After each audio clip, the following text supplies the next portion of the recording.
Buenas, vamos a ver el tema de la deontología, la responsabilidad del abogado como concepto para iniciar antes de la oralidad del caso hipotético que se ha tomado en cuenta.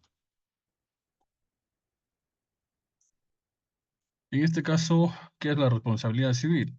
La responsabilidad civil, bueno, en esta parte va a corresponder a lo que es la responsabilidad civil por inejecución de obligaciones contractual y la responsabilidad civil extracontractual. El concepto de responsabilidad civil, según el análisis sistemático de Paul Ricoeur, implica la obligación de reparar daños causados por culpa propia. Etimológicamente, la responsabilidad proviene de responderé, lo que sugiere la necesidad de equilibrar situaciones descompensadas. Aunque en este término es reciente en la tradición fisiológica, que su significado se ha mantenido constantemente durante muchos siglos. Centrado en la idea de la obligación, la responsabilidad no solo abarca la reparación de daños, sino también el cumplimiento de deberes y compromisos un poco más amplios. Se puede ser responsable directamente cuando la persona causa el daño de manera indirecta, cuando alguien responde por actos ajenos. Por ejemplo, o un arquitecto que incumple un contrato o un conductor imprudente que causa un accidente, ambos escenarios ejemplifican cómo la producción de daño genera una obligación de resarcimiento, destacando la complejidad y el alcance del concepto en el ámbito del derecho civil. En ese caso, podemos ver también nosotros que el abogado, sea que patrocine o no a un cliente, tiene que cumplir algunos fundamentos, algunas responsabilidades. De igual forma, el abogado que patrocina al menos a un cliente, ¿no? En este caso. Entonces, hacemos un comparativo en este caso de cuál serían cómo contribuir al mantenimiento de un Estado constitucional de derecho y en la otra parte defender celosamente el interés del cliente. Son cosas muy distintas en ambos casos, ¿no?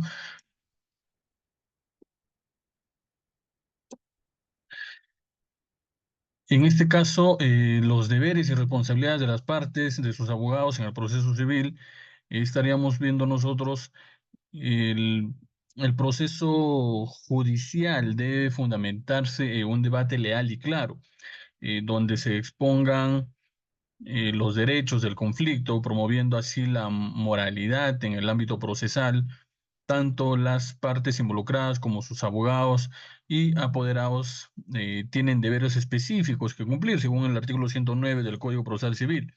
Estos incluyen, al actuar con veracidad, abstenerse de conductas temerarias y mantener el respeto hacia el juez y demás participantes. La responsabilidad patrimonial también recae en las partes y sus representantes. Esto lo vemos en el artículo 110. Establece que quienes actúen de mala fe y temerariamente deben reparar daños causados. Esta reparación puede incluir multas y en casos de daños anónimos la responsabilidad o posibilidad de que el afectado demande a cualquiera de los involucrados.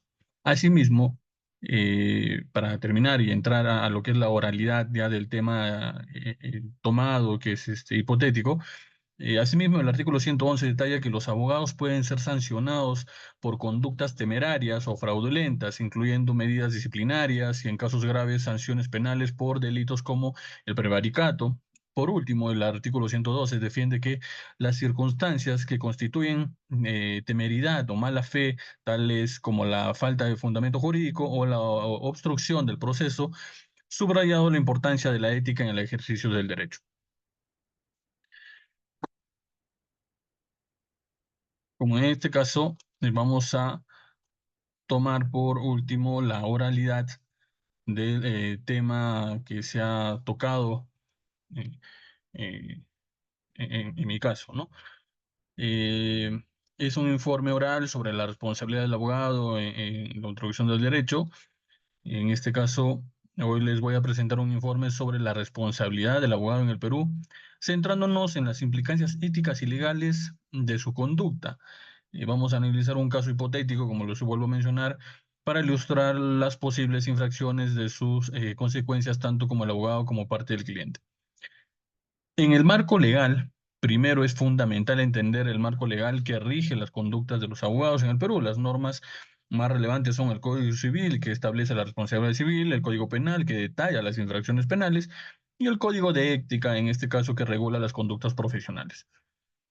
El caso hipotético tomado. Imaginemos a un abogado llamado Juan, quien representa a un cliente en un juicio por un contrato comercial durante un proceso. Juan presenta documentos falsificados. Al enterarse, su cliente decide denunciar. Infracciones cometidas, en este caso la responsabilidad civil. Juan incurre en daños al presentar documentos falsos, por lo que podría llevar a una demanda por indemnización. La responsabilidad penal, la falsificación de documentos en este delito penado por el Código Penal, lo que podría resultar en prisión. La responsabilidad administrativa, Juan viola el Código de Ética, lo que puede acarrear sanciones como la suspensión o inhabilitación. Consecuencias para las partes involucradas. Juan, como abogado, enfrenta sanciones severas que pueden incluir amonestación, multa, suspensión o inhabilitación. El cliente puede experimentar estrés, complicaciones legales, además de la necesidad de buscar otro abogado. La parte contraria sufre perjuicios económicos y pérdida de confianza en el sistema legal. La evaluación ética y legal, en este caso, Juan viola los principios éticos y fundamentales como la veracidad y la lealtad. Es crucial que los abogados comprendan la importancia de adherirse a un código de ética para evitar consecuencias negativas.